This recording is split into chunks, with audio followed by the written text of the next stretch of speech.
Washington football. Woo!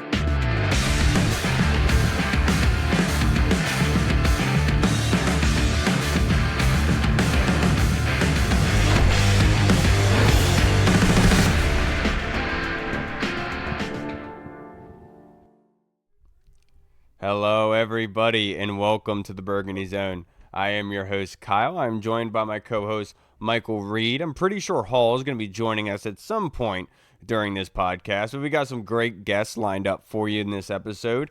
The Burgundy Zone is a part of the Frederick Podcast Network. You can find out more by going to www.listenfrederick.com.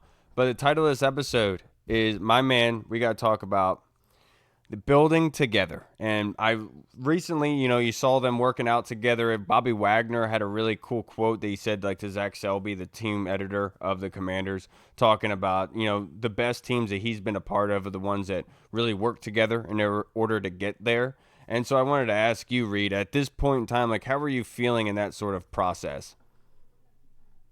I mean, it's going to be weird. The good thing is that they did bring in a lot of guys that are kind of, we good? Yeah, good? Now we are joined by our guest, Mr. Thor Nystrom. Yeah. How are you doing, brother? How are you guys doing? Dude. Thor, can I just say, I followed you closely during the offseason. I loved your J.J. McCarthy take. You kind of turned me on to J.J. McCarthy towards the end there. Oh, yeah, I think I'm pumped. I'm pumped for you guys. I think he's a good fit. Yeah, no, he's a great fit. Yeah, he's actually playing in a charity softball game tonight near my house, so I might go over and check that out. You have to go, Thor. You have to go. Yeah. I haven't met him yet, so yeah. I mean, people. Yeah, I kind of got associated with him because obviously was on him early, but it was kind of cool that he ended up with the Vikings, and now he plays just a couple miles down the road from me. Dude, you have to make a poster or something when you go out there, so he notices you out there and just get. What if he ended up getting a restraining order against it? Yeah, that's probably more to the point for sure. Yeah, but it's okay. Show up everywhere he is. Yeah, bad publicity is still good publicity, right? Yeah. Did you guys ever see Saving Silverman when Jack Black gets past the barrier and he's trying to hug Neil Diamond? That would be me with JJ McCarthy. I want to party with you.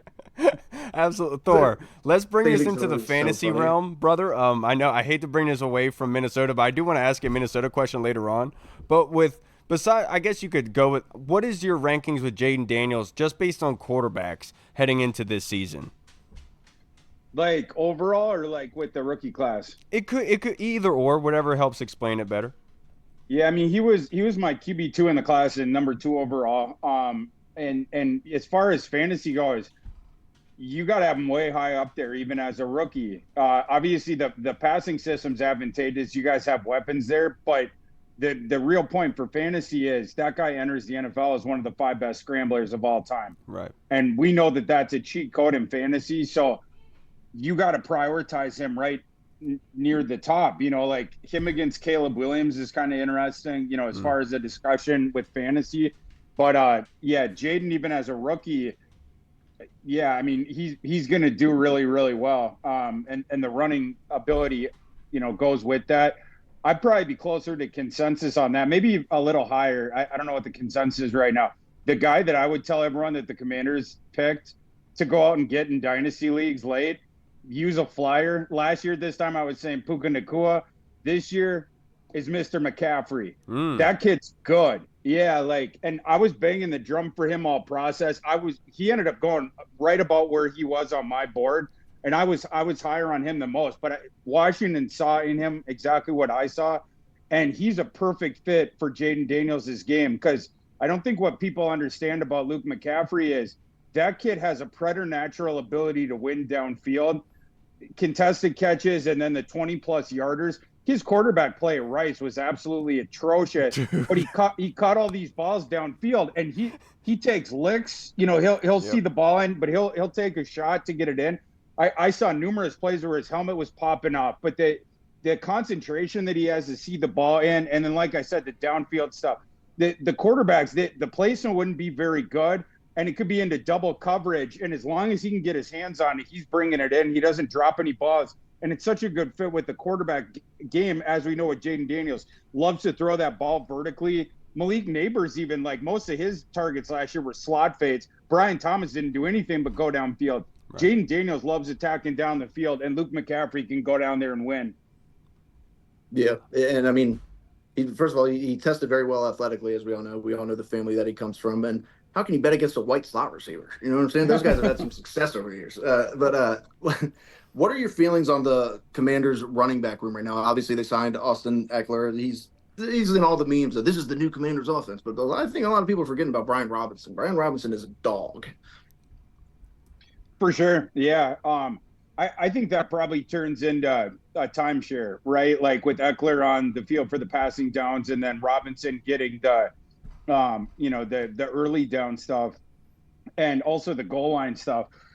That one's kind of a quagmire for fantasy, because I do think that Robinson chops into his usage a decent bit.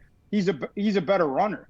Like Eckler's the better receiver for sure. But I think that that's how they're going to delineate that thing. And it's a coaching staff that in the past has used, the platoons at that position. So that's what I would expect.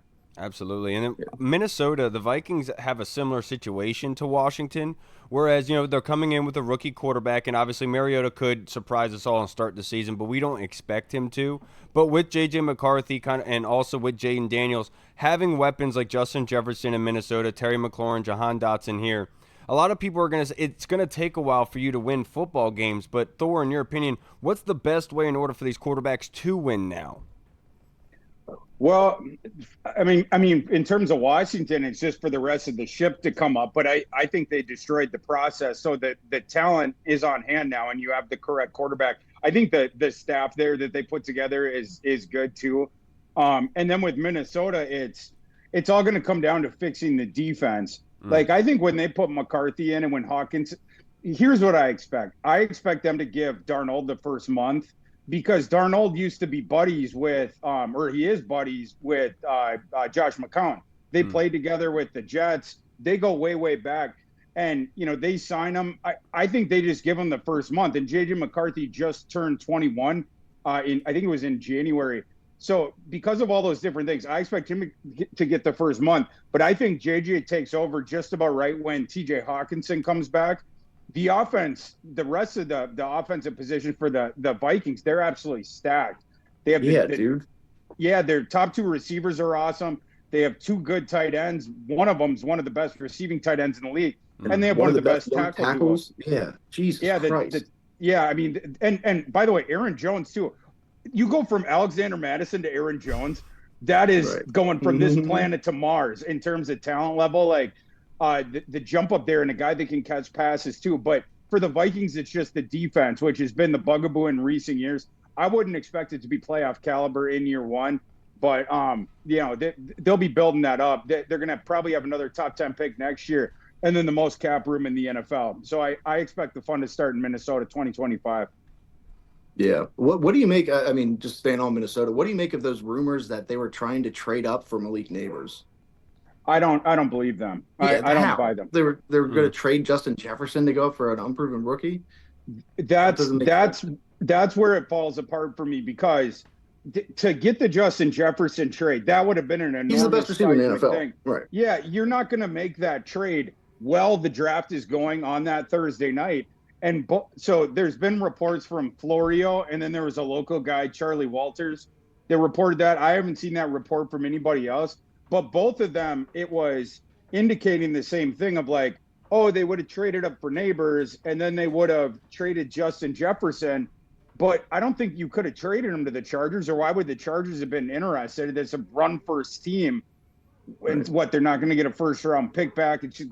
What would they give 5 and more? So it sounded like it would have been a separate trade.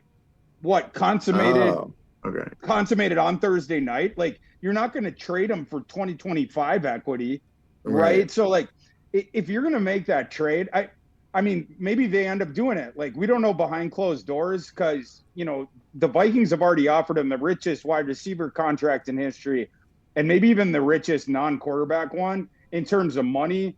But what I heard is the hang-up is over the guaranteed language, and how much of that would be what percentage of it. But if Justin Jefferson won't accept what would, be a wide receiver contract that would blow every other one out of the water, if he's still dragging his heels on it, I do buy that the Vikings would listen to offers on him. But this idea of the trade up on draft night, it was not only that, but then it was also then you trade Jefferson. What team was trading for Jefferson? And you would work that out in advance. You're not going to do it on the clock. So I don't buy that rumor. Absolutely. I totally agree with you. Now, Thor, to wrap this up, only a couple more questions for you, sir. But knowing what Cliff Kingsbury in Arizona and the kind of what people have said about him as not in a head coach, but in an offensive coordinator sort of way, where for the quarterback, he will mold to their strengths, right? He's not going to like a square peg into a round hole. He's not going to force anything in that sense. But in fantasy speaking, with knowing that in mind, with this offense having Terry McLaurin, Jahan, Zach Ertz at tight end, drafting Ben Sinnott, and then also having B. Robin Eckler, who are you on draft day? Who are you circling besides Jaden Daniels on this offense that you would tell people that's going to get you some valuable points? In terms of the value where you could get him, definitely McCaffrey. That would be it, because I think I think he's going to start. Okay. And you could get him at the very end of drafts or the end of dynasty drafts. And like I said, great fit with the game. McLaurin, I'd probably be pretty close to what the consensus is, as far as that goes. Maybe Dotson, I'd be a little bit ahead of it. Are they going to – they're playing I assume it's going to be – they're only going to have the one tight end on the field despite Stennett being there, because that's Kingsbury's prerogative. But, yeah, I mean, maybe I'd be a little bit higher on Dotson. I've liked Dotson's game. I've been surprised that he hasn't been quite as good in the NFL, but part of that could just be quarterback play, right? I mean, that's a guy that gets open.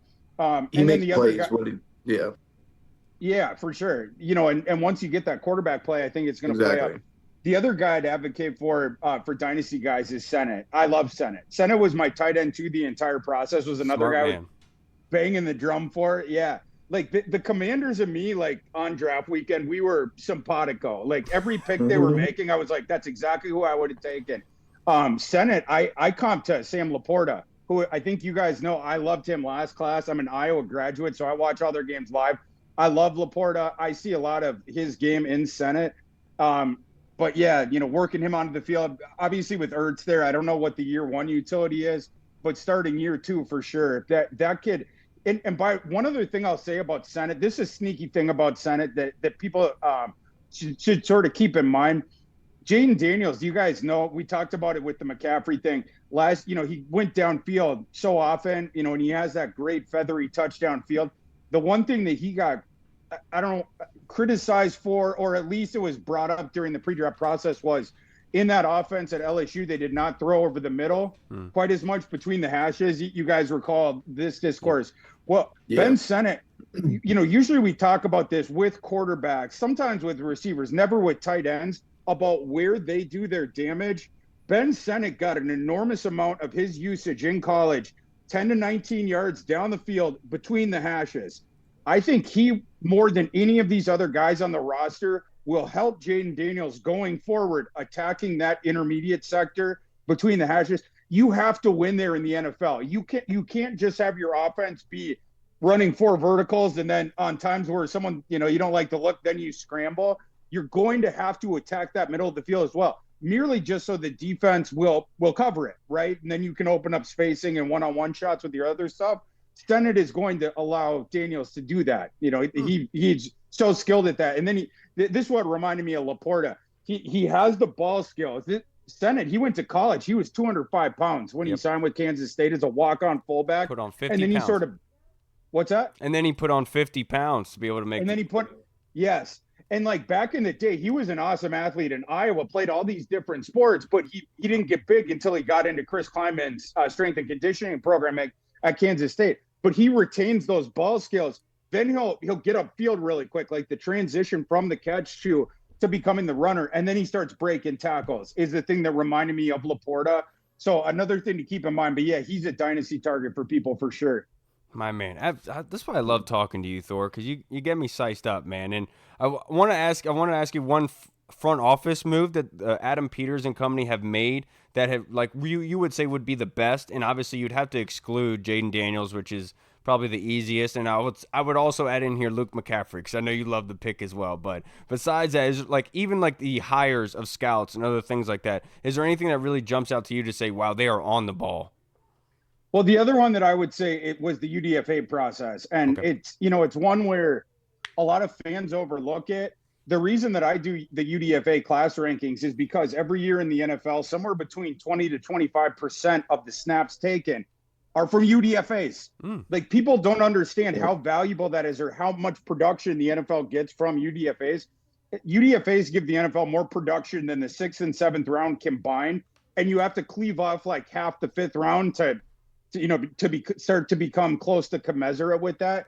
And so because of that, there's a lot of value there, but there's some organizations that just don't invest in it.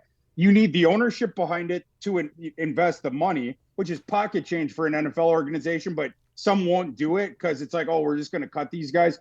You need the GM to be invested in it and have the vision with it. And then you need to have the scouts who are down there scouting at the margins. I thought the Commanders destroyed the UDFA process after the draft. And they hit every single unit too. They hit offense, they hit defense, and very sneakily, they also had the best special teams UDFA class. People don't realize this because people don't know which guys are playing special teams in college, but they had 3 of the better ones. Yankoff was one of the top guys for the special teamers. And they had a couple other ones. I'm trying to pull up their class now. Rosemy Saint. Rosemy was one of the other ones, and the other kid was Tyler. The Iowa State safety Ben Nickel. Okay. Keep an eye on that guy. He wasn't like on defense, not whatever, but he had a good testing profile and was a core special teamer at Iowa State for years. Those are the 3 dudes.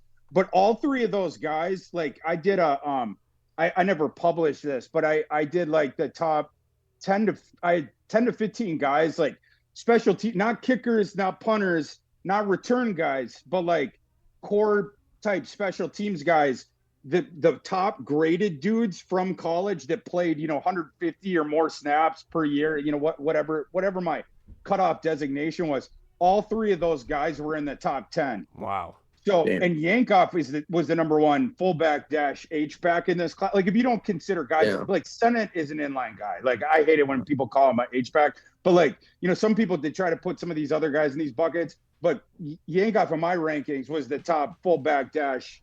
He's more of an H-back dude. But you could get utility there as well from that guy.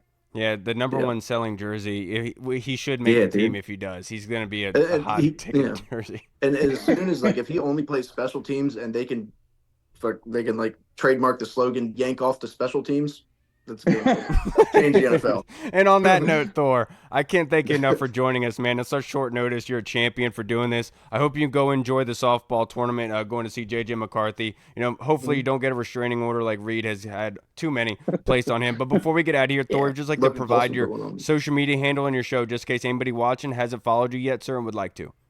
Yeah, you can follow me on X at ThorKU, and then you can find my stuff at Fantasy Pros and Betting Pros, and then the YouTube channels and stuff like that.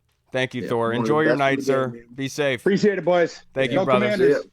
Thank you.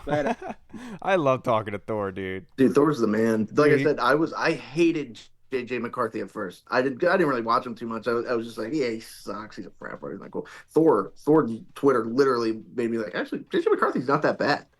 I like JJ McCarthy. Well, you know how I feel about JJ McCarthy, but like, I still wouldn't leave a drink around the guy. Yeah, the one thing for me is like with Justin Jefferson, it kind of makes me think like because of what happened at Michigan, like how he was utilized, and obviously how you're used in college is different. Because Brett Favre, when he came out in college, he was a predominantly running quarterback, right? And he wasn't even a gunslinger.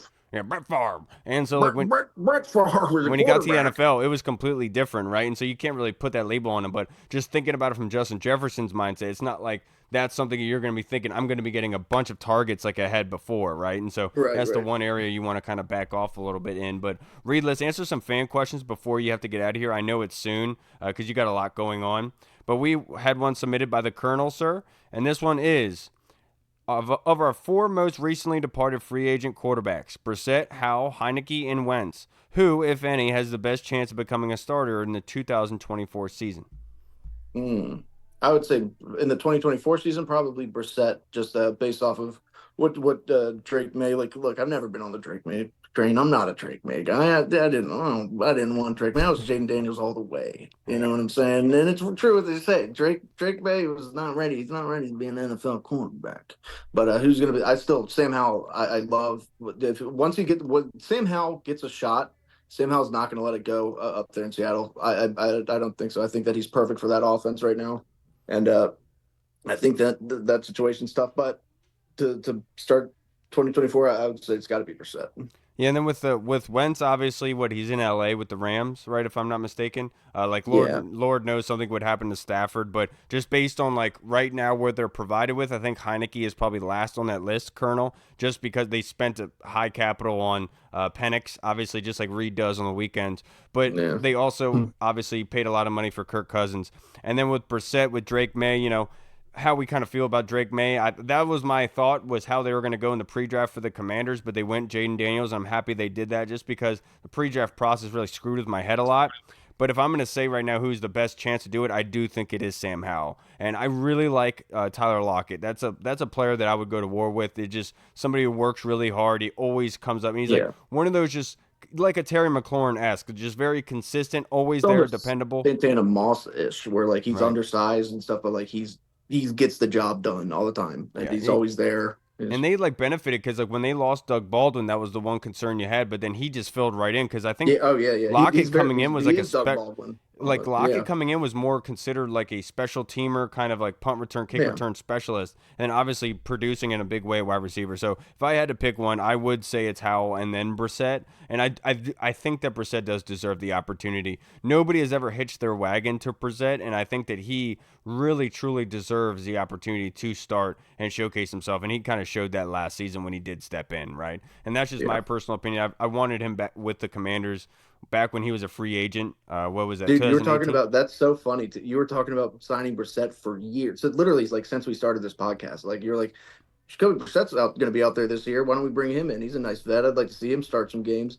And then it finally happened last year. That's and it was funny, like the one time I was like, wait, maybe he shouldn't. Let's let Hal keep going here because I kind of understood the long-term goal here. And at this point, but I really do root for Brissett. I think he's a fantastic human being on top of a player. And I root for nothing but hope for nothing but success for him, man, honestly. Now, the next question we have is from Twitter, and this is from Big Doug. Thank you, Big Doug. Will Mike Davis be cornerback 1 week 1? Ooh, I always forget that we signed Mike Davis. I just do, but Mike Davis is one of those guys. Like he has had some success, and he's been underrated at times. Now he's also struggled. I know that, but he does kind of fit the mold of what this coaching staff likes, which is tall, long, rangy corners who can get physical and then who can play the ball. I think Mike Davis has shown that he can be a good player in this league, and it's the DBs, especially the corners. It's such like you could see. You could make the argument for each one. You can make the argument for St. Juice breaking out. And you can make the argument for Forbes. You can make the argument for a lot of these guys. So it's going to be interesting to see which one it is, if it is one, which it should be. Hopefully it's 4 of them. You know what I'm saying? Hopefully they're all back there snacking balls like Kyle on the weekends, just grabbing balls every chance they get. And obviously, with Kendall Fuller leaving, that cornerback 1 is always like. But I just think that's with this defense in particular, I feel like the CB1 kind of argument is going to be null and void. I think it's much more so going to be on a rotation basis. But do I think that Davis will be starting week 1? Like we were asked this question a couple weeks ago, and I wasn't really sure. We had Andy Burrows on here, and we kind of talked about, we were saying, well, maybe down the line after like 5 games, like, yeah, we could definitely see him starting. But like with Forbes and with St. Juice, they have the body type for what they kind of want, right? And the skill set behind them, being able to go up and get the football, being able to contest with catches and everything. And I know that everyone's making fun of Forbes, which I wish they would stop, man. Seriously. Like I think that the only person that would appreciate, I shouldn't even say this joke, never mind. Yeah, okay. The only person that would appreciate Emmanuel Forbes' body type would be Jeffrey Dahmer. What is wrong with you? I wish I could edit that out. That was really good. But honestly, Doug, it wouldn't surprise me if he did start the season. Like the last time we were asked this question, I think John Kine the next day came out saying like, "Watch out for Mike Davis. He could very well start Week 1." And we don't know like exactly how things are going to play out. But you're right. With guys like St. Juice and others, they have the build, the skill set for what this coaching staff likes. And with Joe Witt Jr. and them really are striving to and be able to inflict on an offense. And I think that Mike Davis probably is a great pick there. I think Noah, even the free agent Noah that we had, the former first rounder from Miami, he's even gotten some run with the ones. Yeah, right. That's that's the hard part. Like, everybody, like we've talked about before, the people that they've brought in here, like high draft picks that didn't really pan out, but they have all the athletic ability, and they were picked that high for a reason, like Noah Igbenogany, and then undrafted guys that are just dogs, hungry to make the roster, that have had success and made teams before. So it's like such a good mixture, and it's going to be interesting to see which of these guys kind of pan out and who kind of gets the snaps. Because you see people saying, like you talked about, Emmanuel Forbes not playing. Like I think Emmanuel Forbes should play. Fucking put him in there. Let's see what we got in him. Let's see what he can do. So, but I don't know, man. There's so many corners. There is so many. Yeah, it is a great problem to have, especially since like being one of the worst defenses in the league against the pass last season.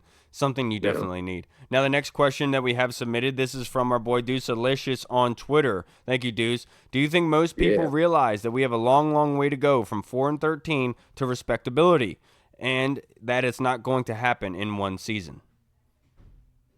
Yeah. So two things with that. One, I do agree. We do kind of, and it happens every offseason. We're all victims of it. We all get sucked into the hype, dude. We're goldfish brained. I say it all the time. We are goldfish brained. Like it literally in a span of 2 days after we get dominated in a loss, we're like, oh, I think we got a chance this week. I think we're going to win. Like we got to remember, we got to pump the expectation. We should. That's what we should do. But we've been crushing it more so than I can ever remember. Like in the offseason, like everything's going the exact way that you want it to go, So, and then a team does go from worst to first every year. Every year you see that. You see a nice turnaround. Will it happen this year? I don't know. I think we do need to lower our expectations a little bit. But, we should be excited. Just remember, you can get hurt that way. That's why people get so mad, is your expectations are too high. Yeah, and I know what Deuce is saying here, right? Because there's a lot of, like, look, I'm not one of those people that really get angry, like, when the team loses this stuff. It starts blaming people and, like, cussing at people, saying people should be cut, fired. Like, I'm not going to be that type of guy, and I understand why the expectations would kind of do that. But we'll answer this question some more. But basically what I'm going to say is, you should always expect your team to ball out. And you should always expect the team to produce in a big way and be successful. And that's what I'm going to expect here. I think that they've done a great job in building. But if they go 4-13, then they go 4-13. We'll go with every single round that they go in. Whatever the loss that they have, we'll still root for them and root for their success. Now we are joined by PFF's own Mr. Trevor Sikkema. How are you doing on this beautiful Thursday evening, sir? Thank you for joining us. I'm doing fantastic, fellas. Appreciate you guys having me on the show. Yes, sir. Damn, this sucks. Trevor got here as soon as I have to leave. Trevor, I'm not leaving because of you. I'm just letting you know that right now. I'm not leaving because of you. If it was up to me, I would stay here with you and hold your hand through this adventure with Kyle. I believe you. It's time for you guys to. It's time for me to leave the nest, and you guys learn how to fly on your own. Thanks, Reed. I appreciate it. Thank you for taking some time out for us today, bud. I really appreciate it. Yeah. I'll see you guys. Trevor, I'm really intrigued to see, because obviously you work for PFF, you cover the entire league, and watching the Commanders in particular, it's kind of hard to be able to pick apart the small, minute details of obviously the entire team. But in your opinion, the national perception of the Commanders, like, how do you look at this football team right now, just in a macro kind of way, just against other teams? Like, how are you looking at them? I mean, Commanders fans should be excited about this. Like, I see a lot more competitiveness from this group than I have in a while. Honestly, Ron Rivera is an awesome dude. I've met him a handful of times. He is certainly like a leader of people that I am a huge fan of. But like it was not working in Washington, and I continue to look at some of the additions that they made throughout probably the last couple of seasons, I should say, that he was in Washington, and it never felt like it was enough. It was certain changes, and it was like, okay, I like that move, but I don't really love this move. It feels like start to finish, from the sale of the team all the way through, the shaping of the front office, shaping of the coaching staff, a ton of new free agents to get sort of their guys jumpstart, like getting your core guys into the building, the massive draft class that they had, obviously starting new with Jaden Daniels as their quarterback at the very top. Like, all of these moves to me signal going in the right direction in a big way. And like I said, I have a lot of respect for Ron Rivera. I have a lot of respect for Dan Quinn as well. I was really excited for him to get another head coaching gig. I felt like it was a long time coming. I felt like he was somebody who, over the last 2 or 3 cycles, I have been saying he deserves another chance. Look at how competitive those Atlanta Falcons teams were, even in the last year or two that he was there, and it was not going their way. They never gave up on him. They never gave up on kind of the vision of the team. And even when they moved on from him, it felt like, damn, like we kind of have to, but it was somber. I think that they just didn't want to move on from him, that just the success wasn't there in that situation after they fell off from making the Super Bowl all those years ago. So I think just from a macro level, I'm not going to speak for like everybody, obviously, but I'm excited for Washington. I really am, because it feels like for way too long, I've looked at division previews for the NFC East and I've been like, yeah, Washington's comfortably 4 for me. Like, I think the Eagles are much more competitive. The Cowboys are much more competitive. Obviously, there's been some ups and downs with the Giants and Dable, but like now I'm throwing Washington in that mix even as soon as next year to compete for probably not the top spot or the second spot, because Philly and Dallas are so solidified, but becoming that third team in that division and maybe overtaking the Giants and putting themselves in the right direction to maybe take that next step up for whoever's going to rule this division over the next 3 or 4 years.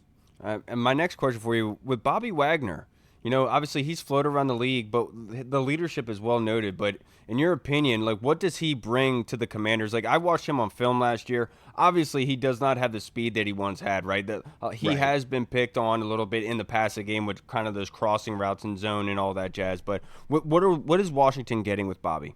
Yeah, I mean, he's not the Bobby Wagner of old, like you mentioned, but I think that certainly signing Frankie Louvu as well gives you a really nice 1-2 in the middle of that defense. And I think with both of those guys, the things that really impressed me so much with Louvu over the last 2 years as well is how he saw the field. Like, I just thought that he was seeing things so well from his days in New York when he came over to Carolina. There was a stretch, I think it was the beginning of the, 2022 season maybe, where I was like, is this dude about to win Defensive Player of the Year? Like, he had a 6-game stretch at the beginning of 2022 where I was like, he was so impressive. And I thought he played really well over that 2-year stretch. And so now, yeah, Wagner's a little bit limited. I don't think he's cooked, as the kids would say, but he's limited athletically from what we know from Bobby Wagner of his All-Pro Seattle days. But to me, those two guys in the middle of that defense, they're bringing such great instincts and experience to that level where I think you're letting a lot of athletes around you maybe fly to the ball a little bit quicker. But I think that, again, like Louvu, I really like, and I think he's still got that athleticism to him. So,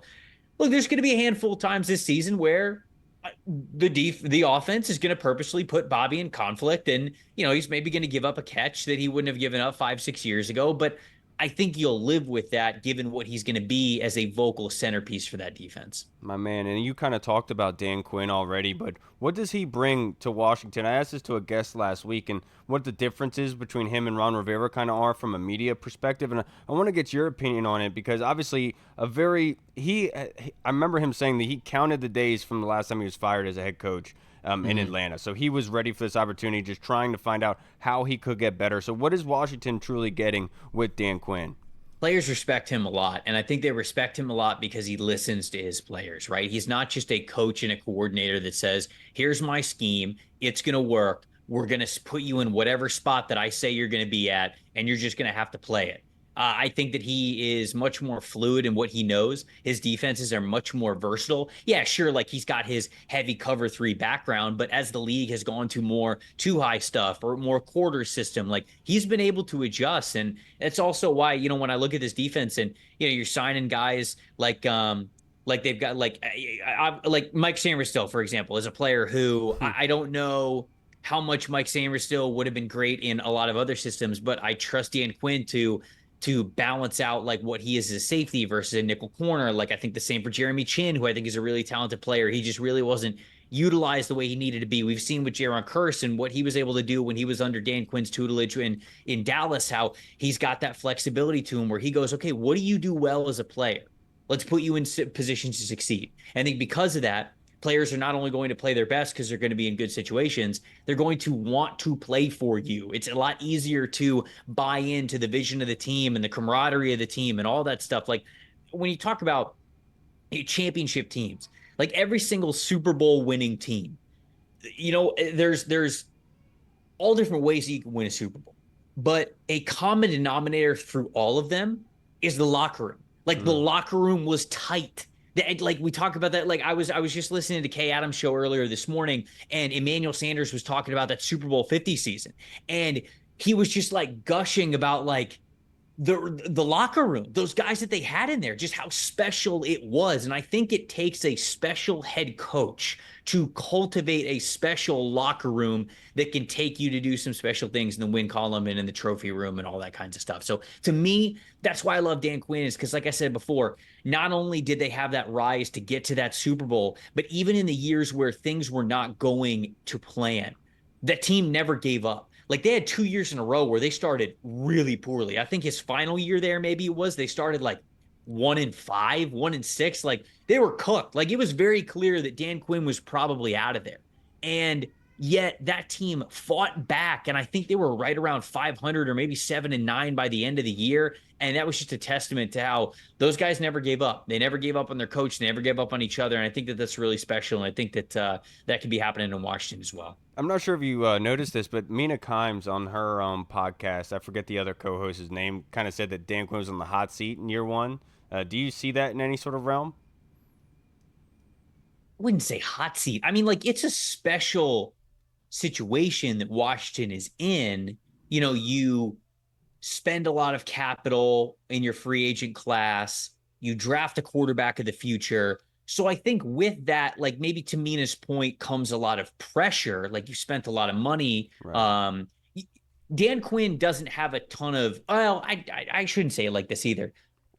I guess I kind of disagree. I got to hear Mina's like total point on it, because Mina's somebody who I heavily respect in this league. I think she has a brilliant football mind, and I always love talking to her about this. But like Dan Quinn, to me, his background, what he has accomplished with both the Falcons and the Cowboys, to me gives you a longer leash for the success that you've been able to have in both those situations. And the fact that you have a young quarterback starting, like that to me gives you a longer leash. And maybe it's the fact that they've already thrown a lot of resources at this situation, and they're saying like, okay, like we got to make sure that we see some results here. But you know, hot seat, like it's not like they're going to fire Dan Quinn after 1 year. Like hot seat at the very earliest would be 2 years. And I even think that would be way too early to judge how a head coach is doing, especially because I don't think the wheels are going to fall off for Quinn like maybe it has for other one-year wonder head coaches. Yeah, and I wasn't trying to get you to talk crap about Mina, but I think Mina is very, very smart in the sense that she knows this market very well and talk about the Commanders market, and she just wanted us to get riled up,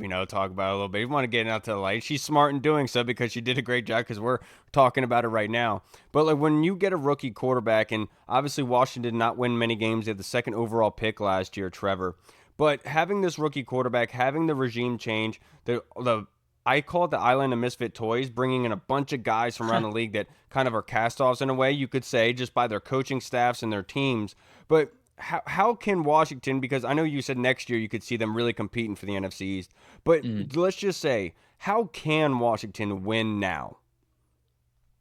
Building around Jaden as much as possible. And I think that they got a good offensive coordinator to do it, right? Because I think that Cliff Kingsbury sees things very eye to eye the way that Jaden played last year as a Heisman Trophy winner with LSU. You know, it was a lot of spread offense stuff. It was 4 wide receivers on the field. You know, you're utilizing deep vertical routes from the slot. Like, I think that's all stuff that Cliff Kingsbury wants to do. It's a lot of stuff to the sideline. When we was a head coach with the Arizona Cardinals, they did a lot of sideline throws. It was a lot of outside the numbers type of a passing offense and a vertical offense at that. So I think Jaden is going to gel really well with Cliff Kingsbury if it's similar to what we saw from his Arizona Cardinals days. And so to me, success simply is going in the right direction. I don't know if a win total is fair, but like I think that this team could be right around 500. You know, like this is like, even with all the changes in the island of misfit toys and the rookie quarterback, like you mentioned, you know, sitting somewhere around anywhere from like 7 to 9 wins, I think is a really good baseline going into the next year, going into the next free agency, building off of what Jaden's able to do this year. And so that kind of to me is what I look for, like what a successful year would look like, in my opinion. My man, I know that you are you're obviously your IG handle is Tampa Bay Trey, and we got them matched up week 1, obviously in the opener. How do you see that game playing out, and what kind of issues does Tampa Bay kind of arise for Washington? Joe Witt Jr. obviously getting his being a defensive coordinator now, trying to become a head coach, and very well could be in the next couple of years, depending on how it shapes out here. But what kind of issues does Tampa Bay provide to Washington? Heat. Because it's going to be hot as hell, because it always is around that time of year in Tampa Bay. And so, like, I think that's obviously something that, all jokes aside, that you got to deal with going down to Tampa at the beginning of the season. You know, it's something that Tampa's in training camp. They're preparing for, they're ready for it. It's their home field. And a lot of teams that come in September and October specifically, like, they're not ready for it. And it really takes a lot of good conditioning and a lot of good hydration and all that kind of leading up to make sure that you could play to the best of your abilities for all 4 quarters. So I think that that's something that you definitely got to think about. But, you know, when it comes to Tampa Bay, Todd Bowles is a really great experienced defense coordinator, and he's going to be ready. And it's not, you know, there's some guys that are kind of new pieces to that defense, but they've got, I would say, 3 cornerstones on all 3 levels of the field. You got Vita Vea up front, you got Levante David at the linebacker level, and you got Antoine Winfield Jr. in the back end of things. Those guys are so damn good at what they do. You've got to be able to try to game plan around those types of players, because if you don't game plan for Vita Vea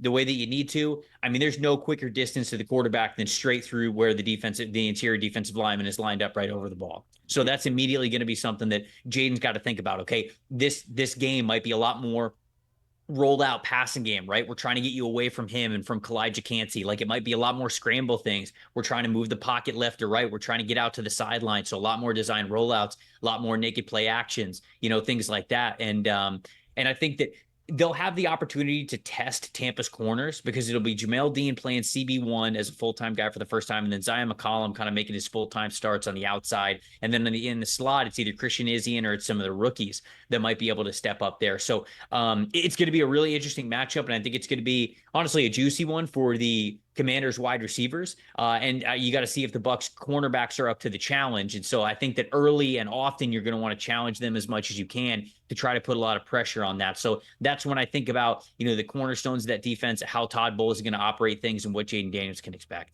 My man. And then with Adam Peters coming here, obviously he hired Dan Quinn, who brought Joe Witt Jr. They have Ken Norton as the positional coach. But the player acquisitions like Austin Eckler, adding him with Brian Robinson, how do you expect their usage to go under Cliff Kingsbury? Because like you said, Cliff is very good at being able to help his quarterback be able to mold them and everything. But on a fantasy kind of level, in a way, how do you expect their output to be this season? Yeah, I mean, this team's going to piss a lot of fantasy owners off. I mean, I don't think there's any way around it, right? I mean, like, it's going to be a lot of situational football stuff. I think that Austin Eckler is going to be a big addition to the passing game and what he can do as a receiver. Brian Robinson has shown that he could be a really nice kind of between the tackles back. Same thing with Chris Rodriguez as well. Like, there's a lot of, it's going to be a running back by committee and almost by assignment. You're going to have specialized roles for a lot of these guys, and not that they're not going to intertwine with the other, but it's going to be hard to predict every single week, because I feel like somebody's going to get the touchdowns, or maybe it's going to be a big receiving day for one of these guys, or whatever. So it's tough for me to say, yeah, I could have a lot of faith in this player as a fantasy back. I think the guy that I would lean on the most is Eckler, because of how much he could give you in a receiving game. But I just think week in, week out, it's going to look a little bit different, because there's a reason why you want the depth that you have in this running back room. It's to be able to shift things around depending on what the matchup looks like every single week. My man, the last question I have for you, just a whole NFL type of thing, the new kickoff rules. How do you feel about them, and do you think that that's going to change things with drafting of fantasy players, specifically because of that kick return and dual wide receiver ability? Yeah, I like it, man. I mean, the way the kickoffs were last year and the last couple of years, like, it's pointless. Like, it's a pointless part of the game. You know, kickers are just blasting it through the uprights because, you know, you'd rather them just take it out to the 25 than anything else. And it's just, you know, it was either that or a kneel down. And it's just like, it was a pointless part of the game. Now it's a lot better. And now I actually love it more, because with the offensive and defensive players, you know, lining up so close to each other, it's much more of like a simulated running play than anything else. So it's a lot less unnecessarily violent, I think, which is important. But then it also, for kick return, it gives players the opportunity to, you know, you're putting some unique guys back there. You know, it's not just like, oh, let's put our fastest guy back there because he's got to cover as much ground as possible, and try to like hit a hot shot between like 2 blocks and try to get up to the sideline. Now it's more like a running play. Now you're kind of almost like scheming up certain blocking assignments for these guys, and like ball carrier vision all of a sudden becomes the most important trait instead of just like straightaway speed. So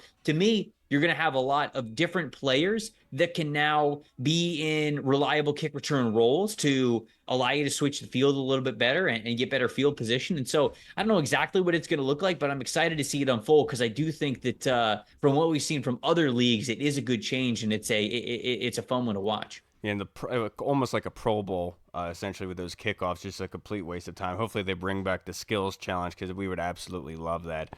Trevor, I can't thank you enough for taking some time out. I know we've been trying to get this going for a while now, but you're a busy man, sir, and I really do appreciate you coming on here and spending some time with us and being able to talk with us with everything involved with this football team. You obviously know a heck of a whole lot, but before we let you go here, if you'd like to provide your social media handle and your show, just in case anyone watching hasn't followed you yet would like to, sir.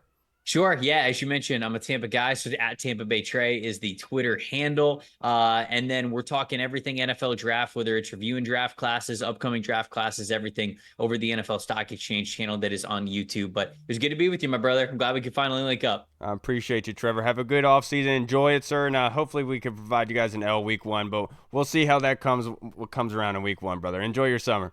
We'll see. We'll see. You enjoy it as well. All right, brother. All right, everybody, we just spoke with the man, Mr. Trevor Sikkema. Always appreciate his time to be able to come on with us, give us his intellect, because he really is a smart dude, and he's been very nice and kind to us over the years.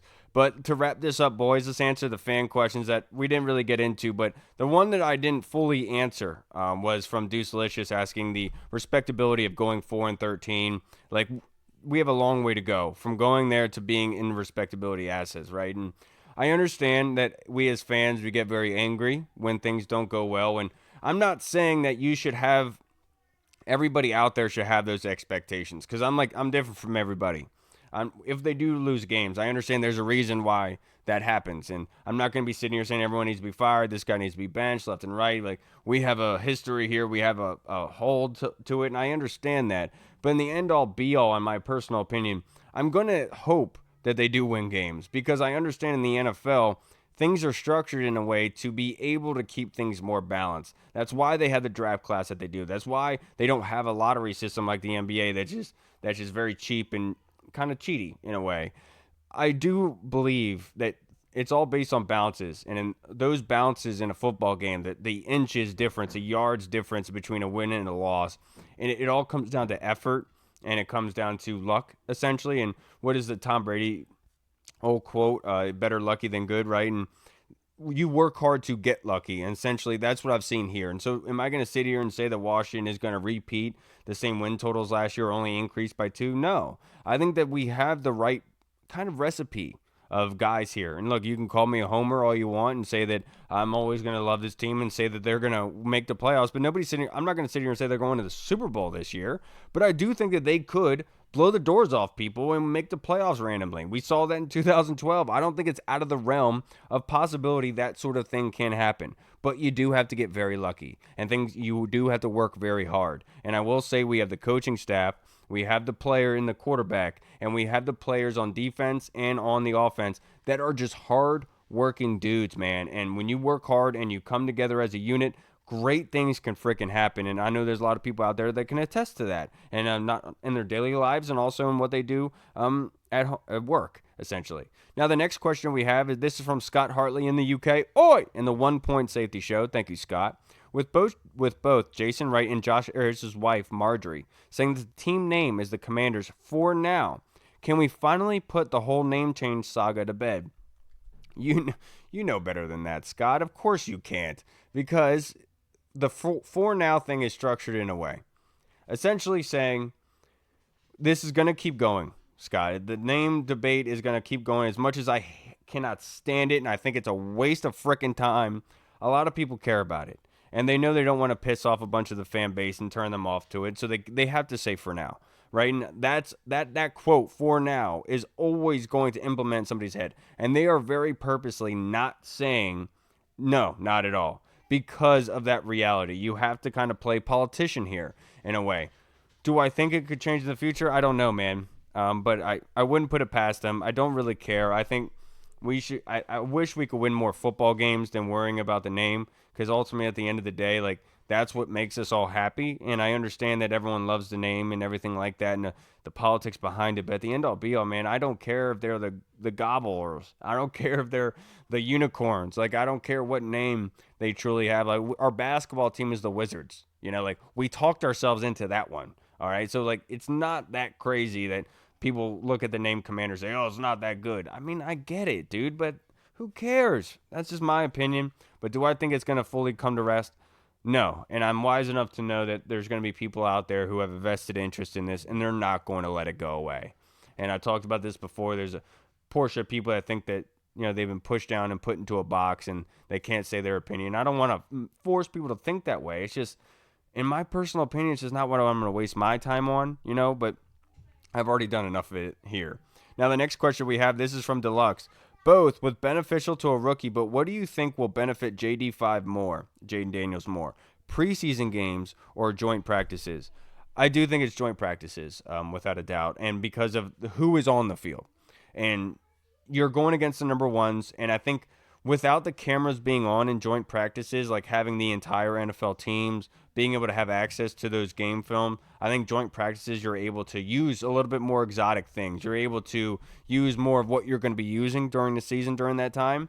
And it's a different atmosphere in that sense, where it's actually like a legit scrimmage and you have the one-on-ones going. With preseason, it's almost has that kind of Pro Bowl feel to it, because not a lot of guys are playing and you're just worried about not getting hurt, where in practice, you're worried about your team seeing the game film. You're worried about your team seeing that you're not going 100% during these reps, because you're trying to prove to that point of, I need to be on the field. I need to be a starter. So for me, I'm going to say it's joint practices. I know that some players like F.A. Obata have said that they don't really like joint practices. And last time, I think they just got announced that the Jets and the Commanders will be having joint practices on top of the Commanders going against the Miami Dolphins in joint practices as well with their preseason games. I love the idea. I love the idea of it, because if you're going to be sitting and chilling in a preseason game anyway, not going very hard, you might as well have joint practices so you can actually do those practices and get better. But I will put this caveat in there, Arch, that I think that the VR training is going to be much more beneficial than anything that you listed here for Jaden Daniels. We heard Jack Mariucci on with what's it called? Move the Sticks podcast. I forget his name now. But basically, he goes on saying that obviously we knew that he had 250 plus reps a week. Just in the VR training, you can poo-poo it all you want, but he was able to increase the speed by 70%, Jack Mariucci said, on that is from LSU, brought that software there. And so just the speed aspect of it all, that's going to benefit his eyes and his mind so much more. And that's what's going to really help it all. And that's what the joint practices kind of mimic, in a sense, for me, where you're seeing what the defense is going to provide to you. You see how they're going to kind of screw with you and try to take away and limit you. But they're going to also try to do new things. And in VR and that kind of aspect in world and AI, a computer cannot come up with new things like that, right? They're blending all the old things together in order to create what most likely would look like. So in those joint practices, you're going to see a lot more, in a sense, where you're going to see the new stuff, what they want to do, moving guys around, and it's going to help him go a really long way, man. So for me, I'm going to say joint practices, all without a doubt. Now, the next question we have is from Tim Towner. What flavor is your go-to barbecue sauce? Have you had tomato or vinegar or mustard base? Tomato, I would say tomato base, obviously, is always the best. And I've said on record before, I hate mustard. I hate ketchup. I know I'm an alien for saying all this. My mother upstairs would tell you that I was addicted to ketchup as a young man. And I'm not going to shy away from that, but I kind of like, she calls it OD'd. Kind of like OD'd on ketchup to the point where I don't even like the smell or taste of it. But I would say the tomato base. I love Carolina barbecue, that kind of sweet barbecue. I absolutely love it. But if I'm being honest with you, I love all barbecue sauce. Like, I would not mind going through a taste of different barbecues, even spicy barbecue I absolutely love. My first salad I ever had as an adult, I put barbecue sauce on. And that's just because I don't like ranch. I don't like blue cheese dressing. I don't like the other dressings and stuff like that. I've grown up with them, right? I've grown now as more of an adult. I like salads a lot more, especially with like chicken and everything like that. So I'd go with Caesar with anything else, but I love barbecue sauce that much, like barbecue chips all day long, dude. So for me, it's barbecue I love, and I would go with Carolina barbecue. I truly like. it's just a consistency of the Carolina barbecue, and typically it's like the more mass-produced barbecue. But if I could go down south, Louisiana, other things, Arkansas, Mississippi, I know that they got some fantastic barbecue sauces down there. Would love to go down to taste test for that.